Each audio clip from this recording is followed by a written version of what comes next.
Welcome to online classes. I'm Khalid Mahmood. As you know that yesterday we read about the fundamental rights and today we are going to study it in a very elaborate way. So, right to equality. Right to equality is the first fundamental rights which comes between Article 14 to Article 18. ये जो है article 14 से लेकर article 18 के बीच में आता है article right to equality. अब हम इसको काफ़ी एलोबरेटली जो है इसको हम डिस्कस करेंगे और I hope that you will really enjoy this lesson. Equality before the law and equal protection of the law, ये दो कंसेप्ट हैं। इन दो को हमें अंडरस्टैंड करना है कि इक्वालिटी बिफोर द लॉ क्या है और equal protection of the law क्या है। आर्टिकल 14 जो है ये हमें कहता है that the state shall not deny to any person equality before the law और equal protection of the law. ये दो चीज़ें आ गई, एक तो इक्वालिटी बिफोर द लॉ और दूसरा आ गई equal protection of the laws. Equality before the law जो है this concept was actually borrowed from the British Constitution, and equal protection of the laws has been borrowed from the American Constitution जो है। इसमें यह है equality before the law जो है ये कहता है that state shall not deny to any person equality before the law or equal protection of the law within the territory of India। यानी हिंदुस्तान के इलाके में जितने भी लोग रह रहे हैं तो स्टेट जो है हमारी मुल्क जो है उसका आइन जो है उसका लॉ ऑफ लैंड जो है वो किसी भी इंसान को उसकी जो है बराबरी इक्वलिटी जो है वो नहीं छीनेगा। And this provision confers rights on all person whether citizens और फॉरेनर जो है ये जो है ये राइट्स जो हैं तमाम चाहे इंडिया के रहने वाले हो या फॉरेन कहीं कोई फॉरेनर सिटीजन्स हो, ये राइट्स जो है आर्टिकल 14 जो है उनके ऊपर एप्लीकेबल है। Moreover the word person includes, यानी state shall not deny to any person equality before the law. इसका मतलब क्या है, तो इसमें पर्सन क्या इंडिकेट करता है, द वर्ड पर्सन इंक्लूड्स, इसमें पर्सन में कौन कौन से शामिल होते हैं। लीगल पर्सन है, स्टैट्यूटरी कॉरपोरेशन है, कंपनीज है, रजिस्टर्ड सोसाइटी है या any other type of legal person जो है। The concept of equality before the law is of British origin. ये वाला पार्ट हमने पढ़ लिया है। देखो इसको जो है कहाँ से हमने एक्वायर किया है।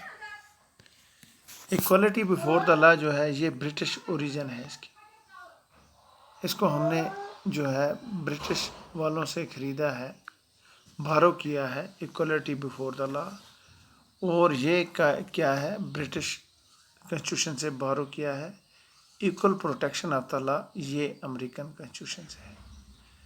तो इसको हम कह सकते हैं BA concept, British origin and American borrowed constitution से ये हमने बारो किया है। तो इसमें जो है the concept of equality before the law is of British origin. Equality before the law जो है इसकी ओरिजिन कहाँ से है, ब्रिटिश से। While the concept of equal protection of law has been taken from the American constitution. इसको हमने कहाँ से टेकन किया है, अमेरिकन कॉन्स्टिट्यूशन से। The first concept connotes the absence of any special privilege in favour of any person.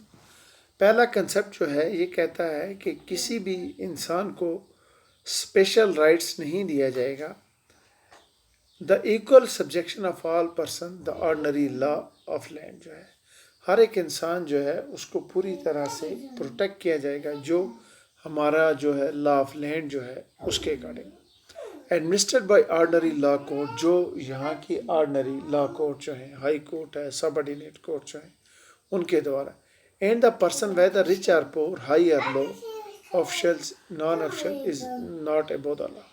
इनमें कोई भी इंसान जो है, चाहे अमीर है, गरीब है, ऑफिशियल है, नॉन ऑफिशियल है, वो लॉ के ऊपर नहीं है। That no person is above law. Every person have to follow the directions and the law of the land जो है। No person will be given a special privilege which controls the law. The second concept on the other hand connotes, दूसरा जो है second concept वो कहता है the equality of treatment under equal circumstances जो है, हर एक इंसान को जो है बराबरी का दर्जा दिया जाएगा किसी भी हालत में, चाहे कि कौन सी कैसी सर्कमस्टेंसेस भी हो, लेकिन हर एक इंसान को बराबर ट्रीट किया जाएगा। both in the privilege conferred and liabilities imposed by the laws। चाहे जितना भी उनके ऊपर जो है कोई स्पेशल राइट्स दिए गए हो उनको, है ना, या लाइबिलिटीज़ की गई हो इम्पोज लॉ के द्वारा। The similar application of the same law to all person who are similarly situated. एक ही किस्म के लोगों को जो है एक ही तरीके का जो है कानून के द्वारा प्रोटेक्ट किया जाएगा। The like should be treated alike without any discrimination। जो भी इंसान जो है उसको एक ही तरह का ट्रीटमेंट किया जाएगा, इक्वल ट्रीटमेंट जो है, किसी किस्म का कोई भेदभाव नहीं होगा। Thus the former is a negative concept, जो पहला जो है वो नेगेटिव कंसेप्ट है, while the latter is a positive concept। ये एक पॉजिटिव कंसेप्ट है, ठीक है। However, both of them aim at establishing equality of legal status। दोनों का मकसद ये है कि लीगल स्टेटस जो है हमारा कानून के द्वारा उसमें इक्वलिटी को मेंटेन किया जाए, अपॉर्चुनिटी दी जाए और लोगों को जस्टिस प्रोवाइड किया जाए। The supreme court held that where equals and unequals are treated differently. Supreme court ने ये एक बार कहा था, equals to be treated equals and unequals to be unequal, ठीक है, यानी बराबर के लोगों को बराबर ट्रीट किया जाएगा, जो बराबर के नहीं हैं उनको अनइक्वली ये क्या किया जाएगा, ट्रीट किया जाएगा।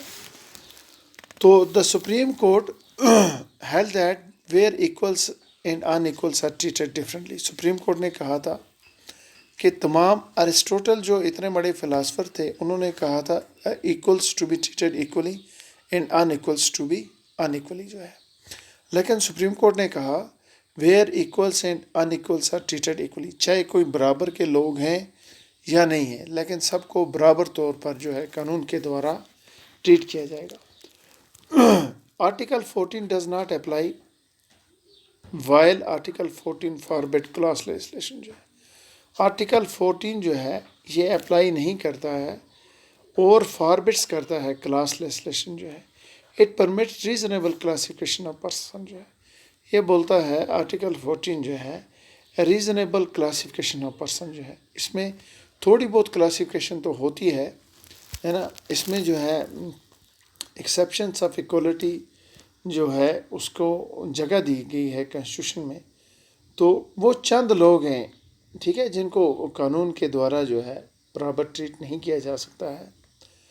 तो कानून जो है उसमें रीज़नेबल क्लासिफिकेशन इसने की है। Objects in transaction by the law, उसमें जो है कानून के द्वारा इसको ट्रांसैक्ट किया जा रहा है, but the classification should not be arbitrary.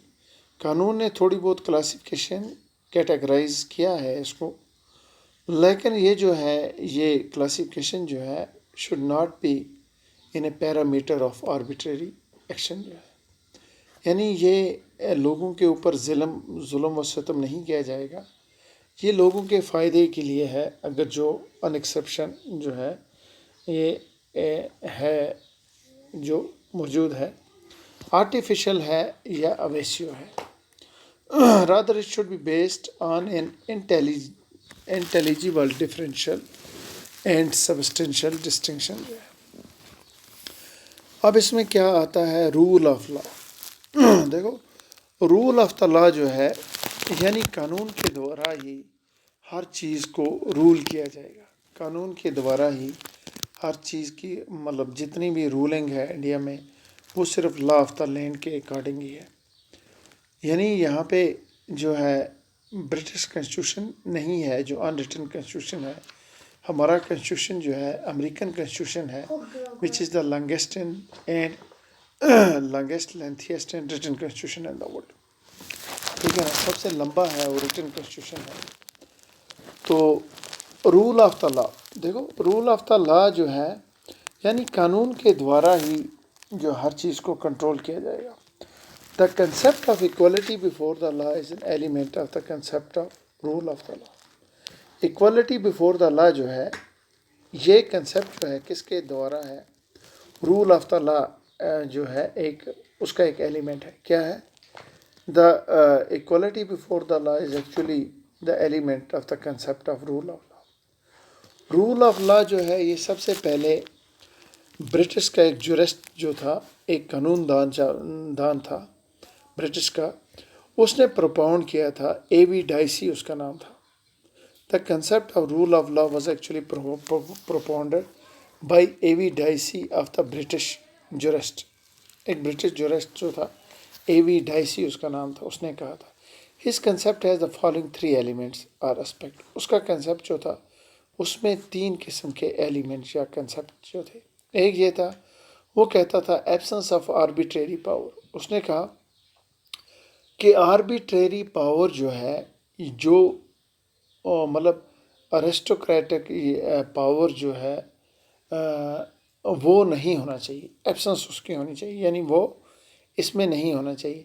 That is no man can be punished except for a breach of law. किसी भी इंसान को नहीं पुनिश किया जाएगा जब तक ब्रीच ऑफ लॉ ना हो, जब तक कानून उस पर पूरी तरह से कार्रवाई ना करे। Equality before the law that is equal subjection of all citizens. Equality before the law जो है इसमें उसने कहा है कि तमाम लोग जो है उनको एक तरीके से सब्जेक्ट किया जाए, एक तरीके से उनकी चाहे सिटीजन्स जितने भी इंडिया के हैं, वो रिच है, पुअर है, हाई है, लो है, ऑफिशियल है, नॉन ऑफिशियल है ना, उनको जो है एक तरीके से ट्रीट किया जाएगा। To the ordinary law of the land administered by the ordinary law code. जो हमारा कानून जो है उसके मुताबिक उनको डील किया जाएगा।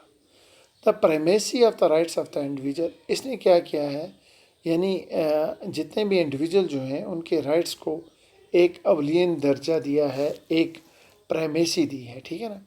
That is the constitution is the result of the rights of the individual. उसने कहा है कि कॉन्स्टिट्यूशन जो है हमारा आइन जो है लोगों के राइट्स के द्वारा जो है लोगों के राइट्स की वजह से बना हुआ है, as defined and force by the court. जिस तरह से कोर्ट ने इसको डिफाइन किया है और कोर्ट जो है इसको इन्फोर्स करती है। Rather than the constitution being the source of the individual right. या ऐसा नहीं है कि कॉन्स्टिट्यूशन जो है सोर्स ऑफ इंडिविजुअल राइट्स का है। The first and the second elements are applicable to the Indian system. जो है ये दोनों जो हैं एब्सेंस ऑफ आर्बिट्रेरी और इक्वलिटी बिफोर द लॉ, ये जो है इंडियन ये एप्लीकेबल हैं इंडियन सिस्टम में, जो है हिंदुस्तान के आइन में ये चीज़ें हैं।